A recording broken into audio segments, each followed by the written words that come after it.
would like very much to, I mean, you guys, your mind is going to be blown by this. I'm welcoming to the show Kay Aikin, who is the co-founder and chief product officer of Dynamic Grid, which was formerly Introspective Systems. This is a software platform in which they create an engineered computer ecosystem, which is basically a system of systems. And this becomes a distributed network of services and analytics, as opposed to the centralized one. And it solves the toughest, most complex problems for businesses. Now, the Dynamic Grid is an energy design. Their main offering is this energy design that is the sustainable energy architecture that we need for the future. It's aimed at handling the challenges that the energy grid will soon be having, given the demand and the need for a new grid in the switch to sustainable energy. That main challenge, it turns out, will be energy distribution. So after that, Kay, welcome to the show. Thank you so much for being here. I'm glad to be here, Jen. A little scary that it's live, but we'll deal with that.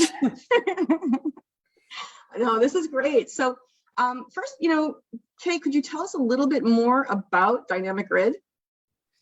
So Dynamic Grid builds software-enabled hardware for utilities to better manage their distribution grid. So some companies call it DERMS, which is Distributed Energy Resource Management System. Mm-hmm. Ours is quite a bit different, and we provide a very secure network and a private network for consumers. The typical DERMS is centralized, where the utility has control of your devices, it becomes much harder to scale, much more complex, as well as not private, which I feel is really, really important in today's world. I mean, my security clearance is because of the U.S. Office of Personnel Management. My security clearance is in China right now, because it's very, very hard to secure computers, architecture, computer systems, and our system is designed to be secure. Wow, that's amazing. So what are the challenges that we are going to be having that this addresses? Can you talk a little bit about that? Yeah, so I mean, we all want to do the energy transition. We want to get to 100% renewable. States are varying from 2030 to 2045 or so, proposing to be 100% decarbonized. Now, to be 100% decarbonized, we actually have to put in a lot of solar, a lot of wind, probably a little bit of nuclear, as some people may not like that, hydro, but that's hard to get, geothermal. But most of those supplies are very, very variable. They go up and down. So the sun is between 10 in the morning and 4 in the afternoon. Well, maybe 3:30, because I'm up in Maine, so it's dark. Yeah, here too, Massachusetts. And wind is typically at night. So we have this great variability in the system. So it used to be the electrical system that was designed by Edison and Nikola Tesla was generators. So a steam turbine driven by oil or coal or something like that, or nuclear, driving and following the loads. So the loads could go up and down, and loads go up and down during the day. You wake up in the morning, you decide to take a shower, your hot water heater turns on, and you've added more load to the system. What we are finding, what we have to do, there's a lot of studies through National Renewable Energy Lab, Pacific Northwest National Lab, Lawrence Berkeley in California, that we have to create a much more dynamic system, hence the name Dynamic Grid. That makes sense. A much more dynamic system where the loads actually follow the generation, because the generation is moving up and down. We need to have the loads move up and down, and you've got to figure out a way to balance those two so they both move up at the same time and move down at the same time. So that's what we provide. There's a few ways of doing that. You can do it with a centralized system. All right. So basically the utility goes and controls all of these devices and basically tell you when you get power or not get power. Right. Or you can do it in a decentralized way. And you can think of this decentralized way as act locally, think globally. So the system is thinking globally. How do I balance? Now, I apologize. This is all artificial intelligence and machine learning. And I tend to personalize my AIs. So my AIs are a thing. They're people too, right? Yeah, I can So get how you when I that way. say it or we or they, I'm talking about a piece of software code on a computer. Okay. And it actually decides, it receives a signal from the grid that says, in effect, power is scarce right now. Can you help me? And that AI goes and says, oh yeah, sure. My customer, my owner, you and I, doesn't really need power right now. Jen's not home. So it lowers your setback on your thermostat. It lets your hot water heater cool. Okay. It turns. So it helps balance the grid. And when maybe the solar now comes on at noon, you know, there's a beautiful sunny day, there's lots of solar. Jen is not home right now. She's in a library conference room talking to some weirdo, Aikin. But it knows that you're going to be home at 5 p.m.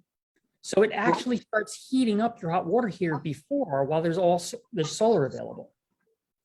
The solar is utilized better.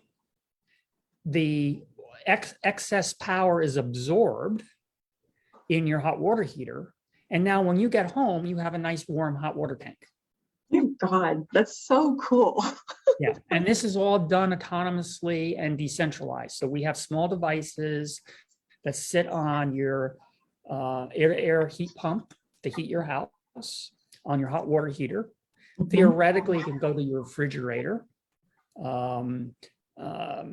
Things like your lights, theoretically, but that's not really enough load. Basically, lights aren't really a good thing because you turn your lights on and you want light. I mean, there's a reason why you flip the switch. Right.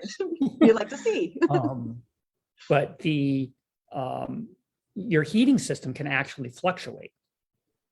Right. You know, at night, it can go down to 65 or 63.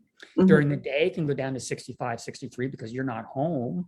It really only needs to be heated for a small portion of the time, 5 p.m. to 10, depending upon how late you go to bed. Right. So that's same kind energy. of Go to bed early. go to bed early. So we build this. What we're building really is a basis for what my late partner and I worked on. Dr. Carol Johnson, her name was, is building this idea of complex systems of systems, as you said. I call them engineered ecosystems. We can learn a lot about the world and about how to manage things by how ecosystems work. Carol was interesting, and she liked swamps, and she found swamps amazingly interesting. And in a swamp, you've got snakes, and you've got frogs, and you've got, you know, tadpoles, and all of them are independent thinking beings. Depending upon your religious persuasion, there is no God going and saying, okay, now frog, run away from snake. Snake, go eat frog. The snake's job is to figure out where's my next meal. And the frog's job is to not get eaten. And they do their own thing. They are a system among themselves. And in fact, in your body, there are systems of systems inside your body. Right. Your heart is a system. Your lymphatic system is a system. your brain is a very complex system. And they all actually have their own feedback loops to control themselves.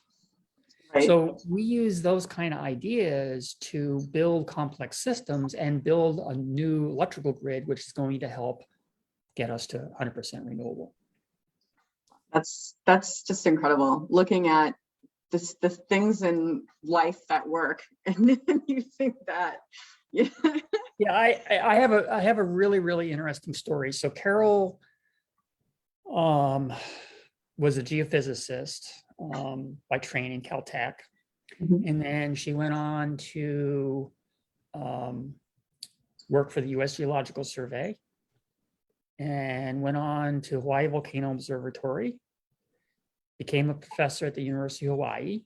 And then for about, I don't know, 14 or 15 years, she was a senior research scientist for the British Aerospace, BAE Systems in America. Mhm. One of, I don't know, 42 system engineering fellows, which sounded like a great title. It meant that she could poke her nose into any project in British aerospace at 35,000 people. She could go and tell them they were wrong, what they were doing, and they could ignore her. She could then go to the president of the company and say, we got a problem here, this has to get fixed, and they could ignore her.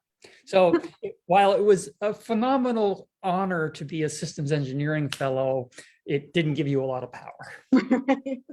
But she designed a system for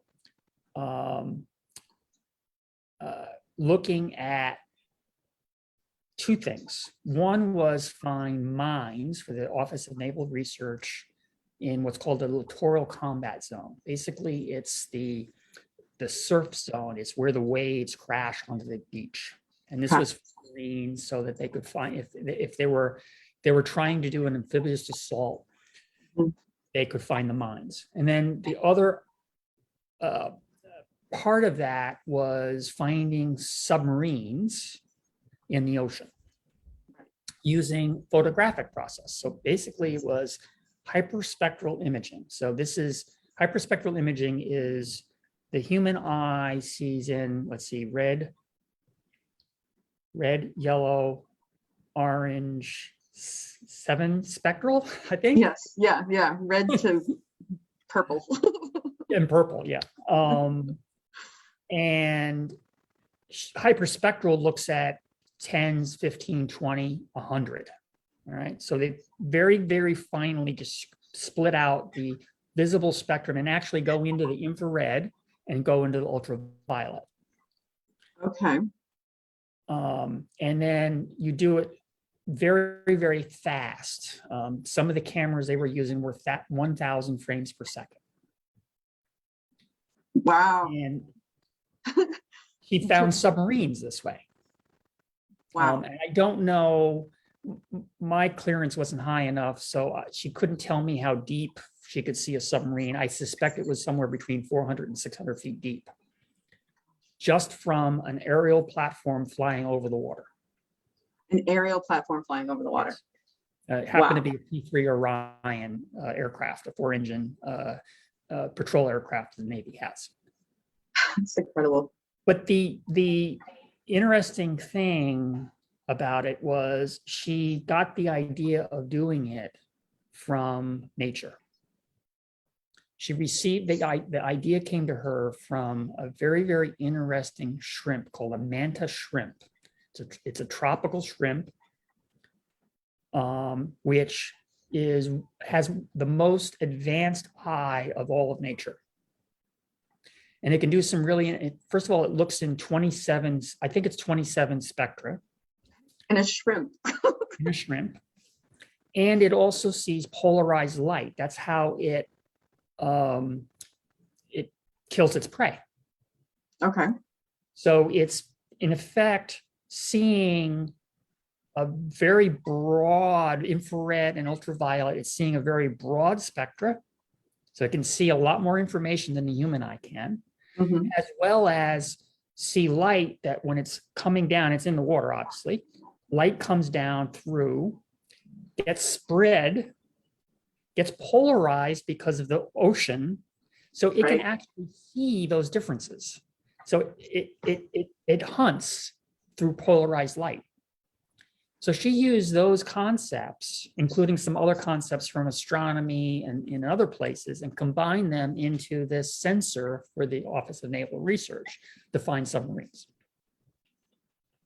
But I wish I had a brain like that. nature. That's amazing. That's incredible. Wow. Like I really wish my brain worked that way. That's cool. Well, Um, if I finish it sometime in the next year or so, people can read it in my book. that's right. I read we were just discussing, I read a draft of your book and it's fascinating. Fascinating and definitely worth a read for many, many reasons. Okay, so now we have an idea of what it is that you're working on. Could you tell us a little bit about like after reading your book, it's like we were saying, it's complex because, you know, it's a complex system. So it all came together from a lot of different things. But if you could give us sort of the heart of the story of how you got there and whatever life lessons you learned along the way. Well, so the heart of the story is kind of a biography of my late partner who died just about 2 years ago now, Carol Johnson. Phenomenal, world-renowned scientist, MIT, 3 degrees from MIT, PhD from Caltech, revolutionized multiple industries. One of the big ones is she was the first researcher, really a software programmer more than anything else. She was a geophysicist by training, but she enjoyed playing with computers. She was the first to fully automate the location of earthquakes in real time for the US Geological Survey.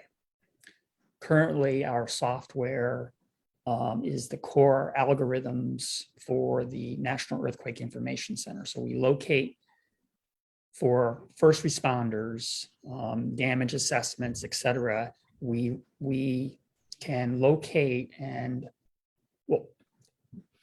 develop the magnitude for and locate earthquakes in about 3 to 5 minutes worldwide. And we do that, that's done on a regular basis at the NEIC.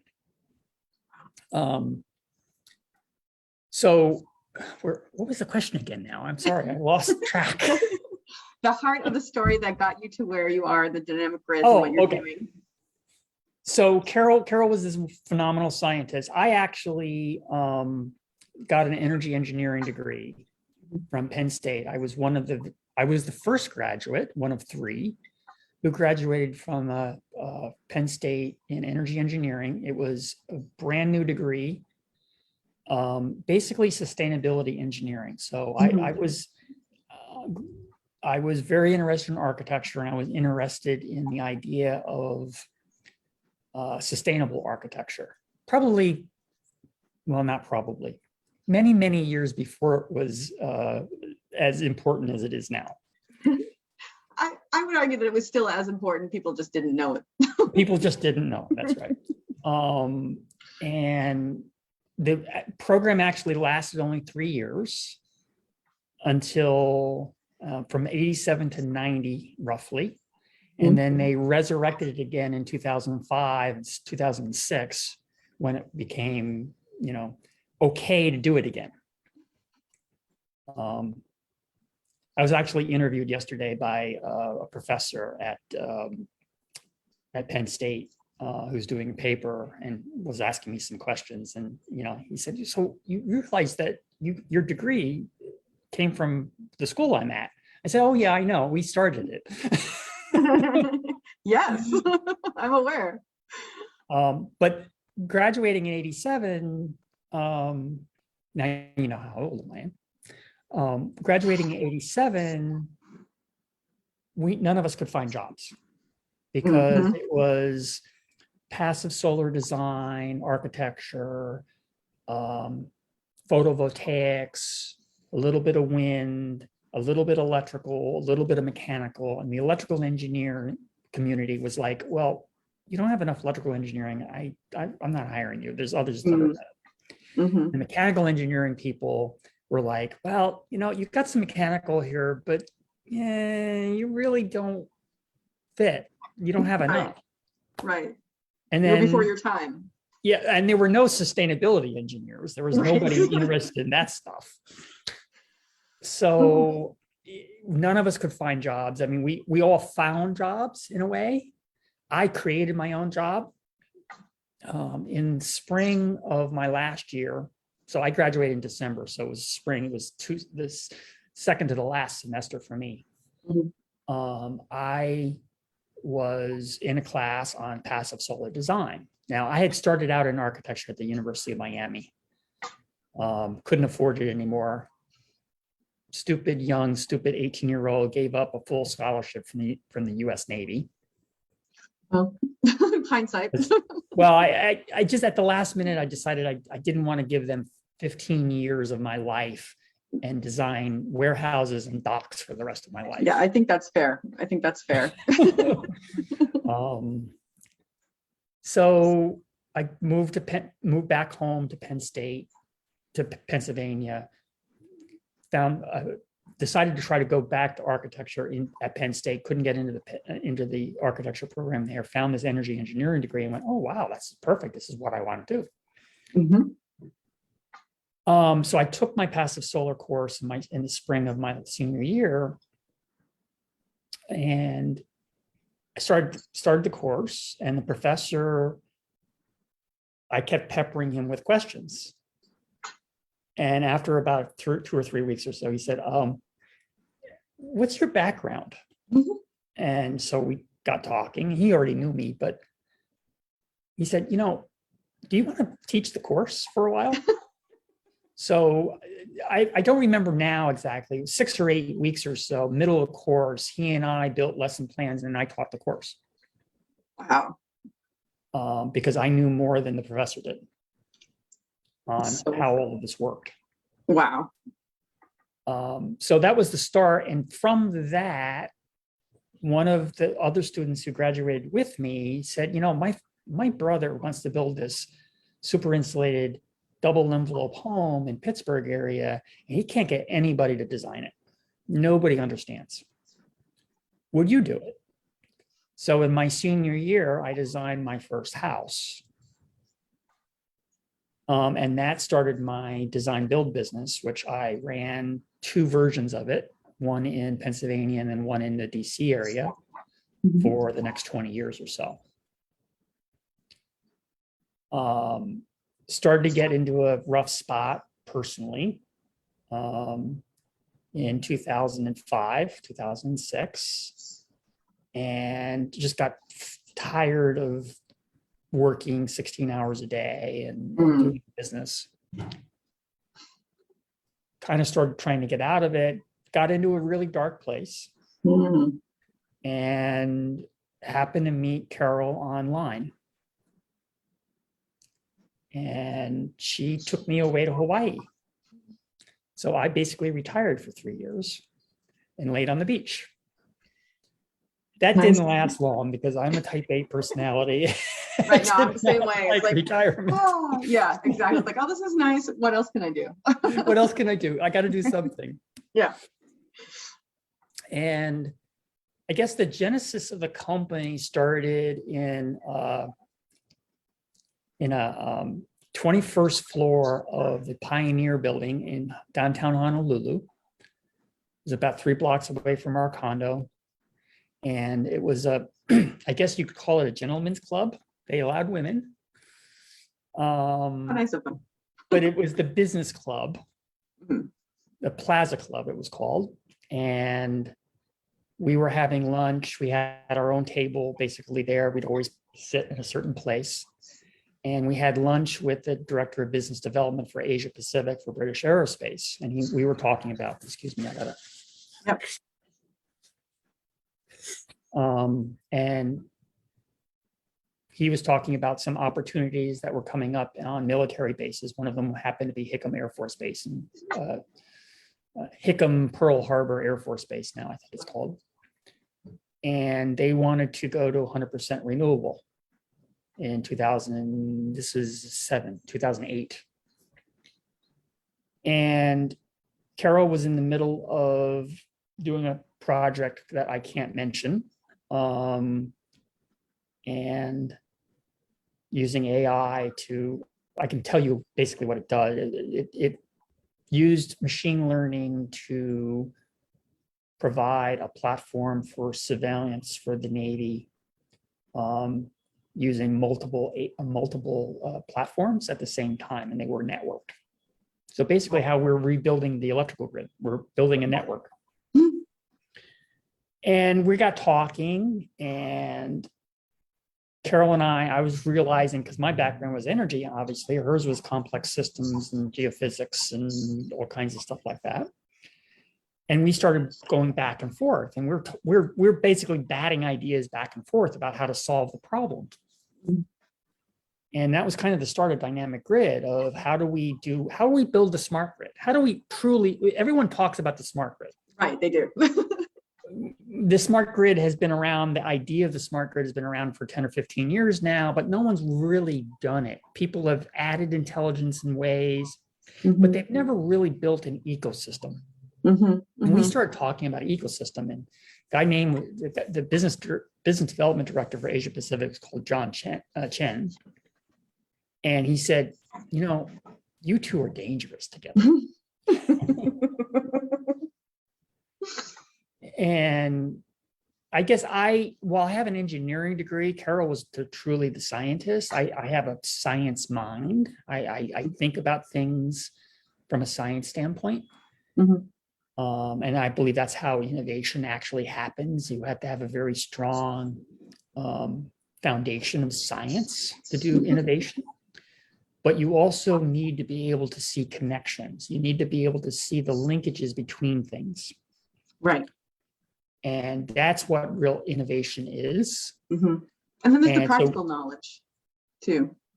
Yeah, there's certainly a lot of practical knowledge. Yeah. So Carol often talked about the differences between people, right?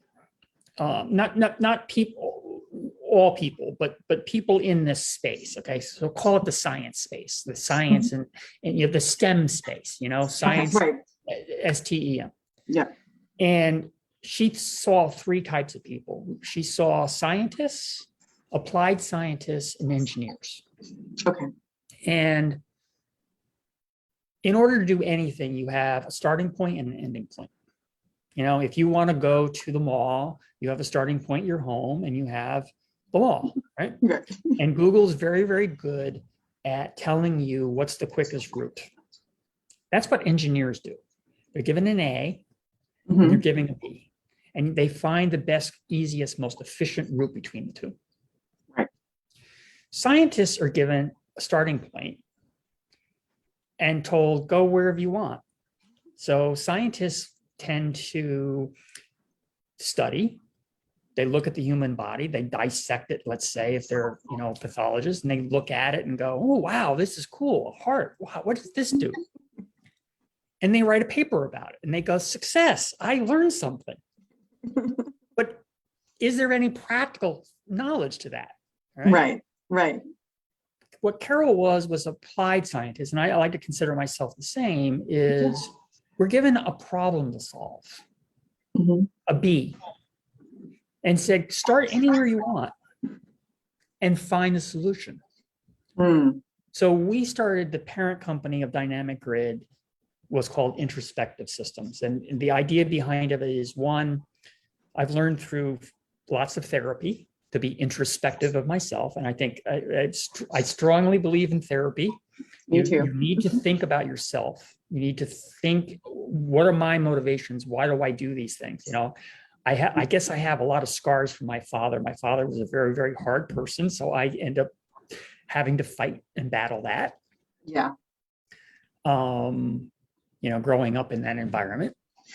So, but Introspective Systems also had another part of it, was we were building computer systems that were introspective, computer systems that could learn and improve and monitor themselves to get better. One of the jokes in the company is, We know we've done something wrong when Arnold Schwarzenegger breaks through the wall and tries to kill us. Right? Terminator. Terminator. Oops. What did we do now? Right. They became sentient. Oh, didn't think that was going to happen. Yep. That was the point behind introspective systems, was how do we build systems that are introspective, and how do we make them work together? How do we make them more like nature? Yep. Okay. So we started in the energy field, back hard into the energy field again. We were originally building just a platform to help other scientists to do this. And we do have a platform. We have a couple of patents. It's actually open source, so people can actually download it. We're not supporting it very well anymore, but it's freely available. And the platform was designed for scientists to use it to build these complex systems networks in a quick and easy way. And that moved to about 2016. I put in a proposal, which was kind of a fluke, I guess, to the Department of Energy. To the question they had was, help us with the interoperability of the electrical grid and the communications platform to make this grid smart. All right. And we went, you're asking the wrong question. We need to redesign the architecture first so that we don't have to rely on a whole pile of communication, which is fragile. Right, right. So we kind of flipped the problem on its side and proposed something different. And lo and behold, we won one of the awards. There were 4 awards out of 27, and we won one of the awards. And the program officer actually said, the reason you won the award was because you started from first principles and you weren't designing the next grid, you were designing the next grid. And that's what I want. I want the next grid. So we designed the architecture, and then we designed the software to go with it. And that's what we're trying to sell now. That's what we're currently in the innovation cycle. There's 2 big valleys of deaths, they call them. And one of them is the technological valley of death. And that's when there isn't enough money to get over this gap of technology. You've got a good idea, you've done some work, you've prototyped it maybe, but you can't get to the other side because, you know, these venture capitalists don't want to fund technology. Typically, they want you to fund commercialization. They don't want to fund technology. The government, maybe you've used all the money you can from the government through the small business innovation research, or maybe you're an academic scientist and you can't explain it, or no one understands why this is an important technology. So you end up in this valley and you can't cross it. That's the first place ventures fail. That's the first place innovation fails. And the next place innovation fails is you've gotten past the technology problem and you have something that's ready to go to commercialization, and you can't cross the valley of death because, and interestingly, that's where we are right now. Cool technology, we love it, it works, but show us the first customer. Right. And the first customer says, well, show us the last customer you had. Well, we need a first customer. Well, we won't do it until we see somebody else have done it. Right. So you end up with this gap, which is called the commercialization valley of death. Of how do you cross that? Right. And you either have to have a venture capitalist who's willing to support you through that gap, or you need government to support you through that gap, or you need a customer who's willing to take a chance. And it's a very, very hard thing. The proverbial, if I have a better mousetrap, people will come. Right? Well, that's bullshit. They're not even going to try it because they They're know not this going to even mousetrap try over it because here they want to is know who else used it and caught a mouse. Yeah, exactly. Well, this one I know works, so I'll stick with that one. yeah, That's right. exactly.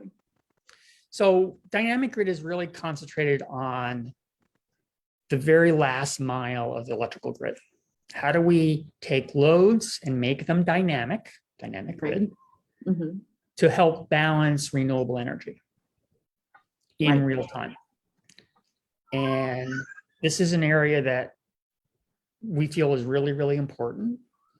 We can build all the solar plants in the Southwest and all the wind plants in the Midwest and all the offshore wind in the Gulf of Maine and Massachusetts that we want. But the power, the electrons still have to get to the plug. Right. And they have to get to the plug when you need them, Right. not later. Right. Or before. So you have to actually manage the flow of electrons as they are produced. So rather than storing them. Well, yeah, you can store them theoretically, and a lot of people are working on batteries. Mm-hmm. I don't believe batteries will come down as low as they expect. Okay. Especially lithium ion has all kinds of environmental risks. Right. Indigenous mining in Chile, slave labor in China.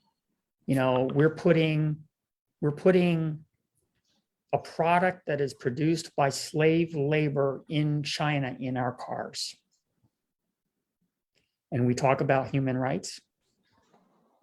Yeah. Mm-hmm. Heavy metals in Congo, right? Right. Kids 10 years old mining magnesium, mining cobalt, all right, in slave conditions. This is what we are doing as a world to get the batteries we need. And so we will need storage. There's no question about that. I just don't believe we can afford it. And I don't think we need as much storage if we can use power electronics and communications and systems of systems to better manage when loads turn on and turn off. The idea is called shape, shift, and shed. Shape, shift, So and shed. you have a load curve, right? 24 hours, you have a load curve. Right. I need a whiteboard. We have a whiteboard. You also have a generation curve, which, by the way, it changes every single day. Right. That makes sense. And you need to make those two curves match, because the world's electrical grid is the largest real-time piece of machinery in the world. It's all real time. You make an electron, you use an electron. Wow. That's it. Mm-hmm.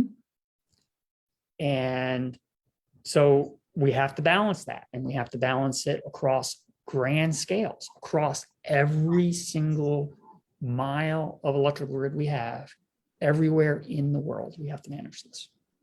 So we need a system that is scalable. We need to be real time.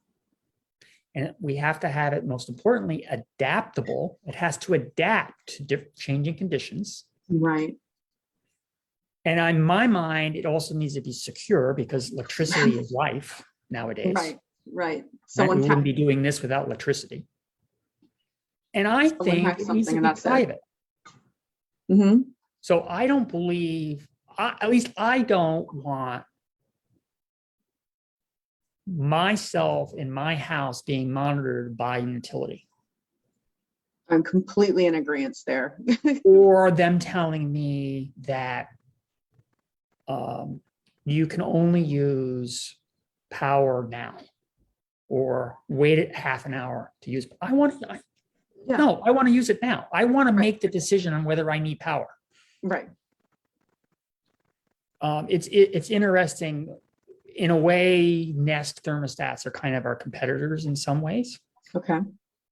And Nest sends data on what you're doing in your house back to their cloud servers every single day. So scary. Why? Right. Right. Why do they? Yeah. I'll be right back. Yep.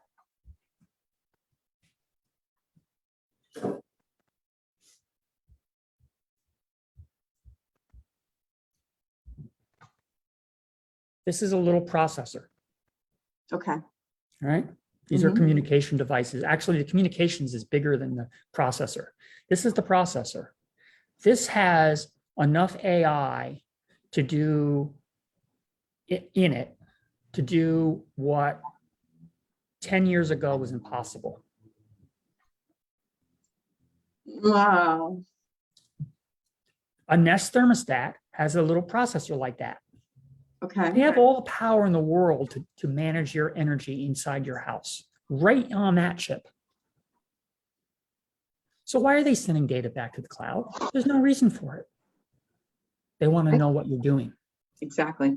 They want to know what you're doing. And to me, that is one of the most important things. Like I said, I started out with my security clearances, 128 pages of paperwork, everywhere I've ever lived, every phone number, every address, friends, everything is currently in China because Office of Personnel Management could not secure their computer systems. So why do we think that your Nest thermostat is any more secure? Right. Now, as much as I hate using Google and I hate using Microsoft because they're insecure platforms, it's a life that I have to do. So I try very hard to try to do good practices, double authentication and more secure, keeping my passwords separate and stuff like that. But what happens if a hacker connects to this? Like you can connect to your Nest thermostat with a wire, connects to it, puts hacks into this microprocessor, and then connects to the entire electrical grid. They can turn it all off. Why are we allowing that security fault in the system? Right. So our system is at the substation. There's a bigger version of this that looks at the power that's flowing through the wires, makes a prediction about the future based upon the past, takes in the weather, and sends out a signal one way. The status of the grid is X. And then the devices in your house go and look at that and say, oh, the status of the grid is scarce power. I will ramp down. Oh, lots of power. It's a sunny day. I'll ramp up. We like to say we make all of our devices little tiny investors. And they are looking at the system and trying to find a way to make money. Your hot water heater, your heating system, they're looking at saying, well, I don't have to heat right now. I will wait for an hour because I think the price is going to be lower. Right. Okay. So instead of using it when it's higher price, they wait an hour to when it's a lower price. And that balances. We call this an economic dispatch value. Basically, it's a real-time price, but utilities and consumers don't like the idea of real-time pricing. So we call it economic dispatch value because it is all based on economics. Right. So we talked about what innovation is, and innovation is the idea of pulling in ideas from lots of different areas and putting them into a new configuration, building it something new based upon a lot of different things. So our algorithms are based upon something called the Bellman equation from the 1950s. Okay. It's since been adapted and refined into something called adaptive or approximate, depending upon the researcher, approximate dynamic programming. It's sort of like net present value in the economics world. Okay. Right? You're looking at a bunch of cash flows. Here's an action. If I do this now, the effect will be this year one, this year two, this year three, this year four. Okay. Those cash flows are discounted. So a value 10 years from now is worth less than a value today. Because today is closer. I can make a better prediction today about today or tomorrow than I can about something in 10 years in the future. No one knows what inflation is going to be in 10 years. Okay. Got it. So interestingly, these ideas were developed by this gentleman, Bellman, in the 1950s to control computer networks. That was his thought. In the 50s. In the 50s. Mm-hmm. But the computer engineer people didn't get it. The engineering people didn't get it, but the economists got it. And the economists went, whoa, this is cool. And then, so the economists for 30 years used it to predict what markets were going to do. Wow. Sometimes well, sometimes badly. Partly it was because the computer's modeling wasn't good enough. And then there's also another guy, Nobel laureate named Kenneth Arrow, who developed the idea of how do you build stable economic systems. And he thought of the idea of competitive equilibrium. If you have two agents that compete for resources, they will tend, and you have lots of them, they will tend to be stable. Okay, right. So the electrical grid has to be stable. So we use that idea, the idea of supply and demand, new machine learning techniques that have come up in the last 10 or 15 years, which were started out with the Bellman equation, advances in, really, really smart little processors to build this whole big ecosystem of devices. Wow. So interesting. It's so much cooperation and building upon building upon building. Yes. Yeah. And that was interesting. It was Carol's superpower in my mind. So the name of my book is called Innovate, which is INOV8, which happens to be my main license plate. Beyond the edge of envelopes. So innovate beyond the edge of envelopes. And it actually happened. So Carol died November, Thanksgiving Day, actually. So Thanksgiving is not a fun time for me right now. She died Thanksgiving Day, 2019. And in March, just before COVID, in fact, my daughter and I, who's 21 now, came back from Hawaii on the last day that they were shutting down all air travel in between the islands the next day. So we were on one of the last 4 or 5 flights back to Honolulu, and got back to Waikiki, stayed the night in Waikiki, and there was no restaurants open. Albeit I used a bunch of my flight miles and credits to get a very, very nice old 1880s hotel, the oldest hotel on the island in Waikiki. Very, very nice place, but there was no restaurant open. The beach wasn't open. The swimming pool wasn't open. There was nobody take the car. So there was nothing.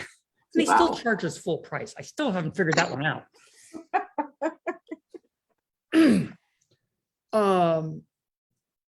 So we were there that last night. So we were there for the memorial service on top of the Big Island, Kilauea volcano. So Carol was a volcanologist as well. Seismologist, volcanologist. She explored the inner workings of Kilauea volcano.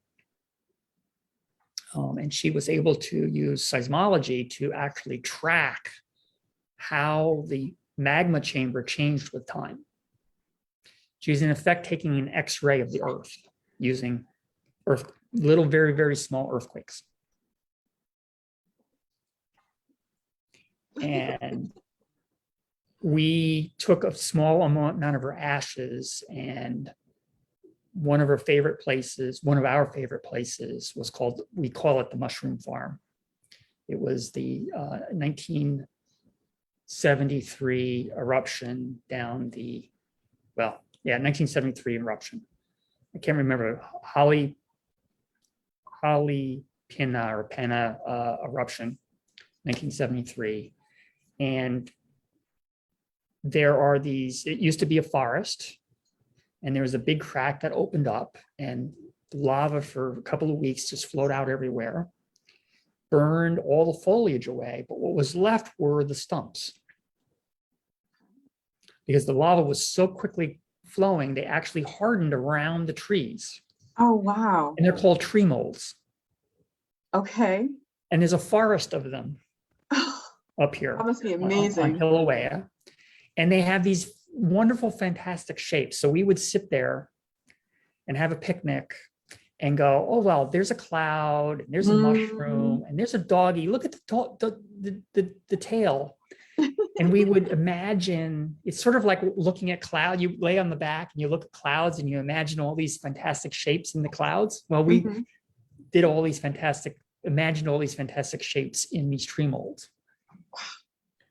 So we had a little memorial service for her on top of Kilauea, and we spread some of her ashes, gave a offering to the volcano goddess Pele, which, by the way, has to be gin. She likes gin. Has to be gin. Wow. Some lays, and had a few words. And one of the people at the memorial service, Paul Kubo, took over as chief seismologist for Carol when Carol left to go to the University of Hawaii. And he said, what was wonderful about Carol was that all she wanted to do were good things. She didn't care to be famous or anything else. She just wanted to solve the toughest problems. What here in Maine we might call the wicked problems, wicked smart people, wicked problems. Wicked smart, yeah. And do good. And I say that, and I use that line in the book. Yeah. But she also was able to not only write on the back of envelopes, but she was able to draw beyond the edge of those envelopes with her innovations. And not only draw beyond the edge of envelopes, but find new envelopes to draw beyond the edge of that no one even knew existed. So she found whole new envelopes to draw beyond. That gives me goosebumps. Amazing. So that's the gist of the book. And the book is both a tribute to Carol and her science, but also an exploration of what innovators are and what makes innovators special and why we need innovators. Innovators, we just, today's the 12th, yesterday was Veterans Day, and we honor our veterans, but we also have to honor our innovators. We have to honor the people like Leonardo da Vinci and Galileo and,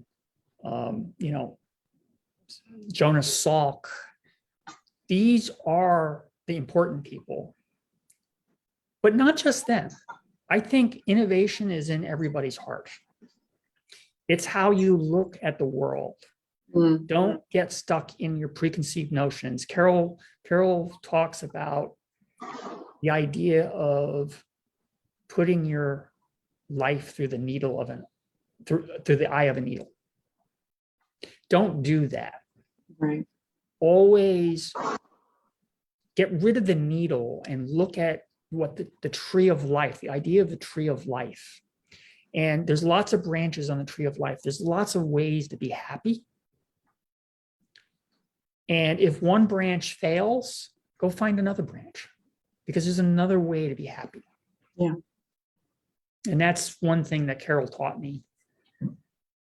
Albeit in the last 2 years, I've had a hard time dealing with that because of grief, but I'm getting better now. Of course. I'm glad to hear that it's getting better. Yeah. Again, Thanksgiving is tough, but yeah, it's coming right up, huh? Yeah. Sorry. I'm sorry that's going to be a tough time for you. Yeah. But it will pass, right? It will pass. It will pass. Wow, this has just been like an amazing journey just this past hour for me. Thank you so much. Like it really is. This has been fascinating. I did want to ask you, I'm sorry to take up so much of your time. I just wanted to ask you one more quick question. If we're going to switch over to the dynamic grid, like what does that take? So we worked really, really hard at finding a system that could be scalable, easy to install, and low cost. Right. So eventually you won't have to do anything. You will get a refrigerator that is already smart. Right. For instance, Mitsubishi, the split system heat pumps that you see in houses, the things that go up on the top of the wall. Yeah. Yep. They already have a connector. It's called a CTA 2045 connector that I can hook different housing. This is just the guts. Right. Connect this to that heat pump and make it smart. Okay. Eventually, they'll be on the processors inside those computers, inside those heat pumps. Okay. So every heat pump has intelligence. They have software. There's all kinds of computer processors inside refrigerators. There's all kinds of computer processors inside hot water heaters. It's just a matter of enabling them to receive the signal from the grid. Then how do you replace the grid we have now with this grid? Everything we do is just add on. All we do is add controls on top of it. Okay, so you're actually working within what we have, or working with what we have right now. Totally working with what we have. So it doesn't have to be replaced. Doesn't have to be replaced at all. We're working to not have to replace most of it. So the power needed when we get EV cars, every car is electric. All of our houses are heated with electric. The overall amount of load we will have will be 3 times what we have today. That's how much more power we have to produce. Yeah. Right. Wow. Yeah. Without fossil fuels. And then the peaks are going to be somewhere between 30 and 60% higher. So I have a power line, and I'm going to use a technical term. It's 10 megawatts power. They call it 10 MVA.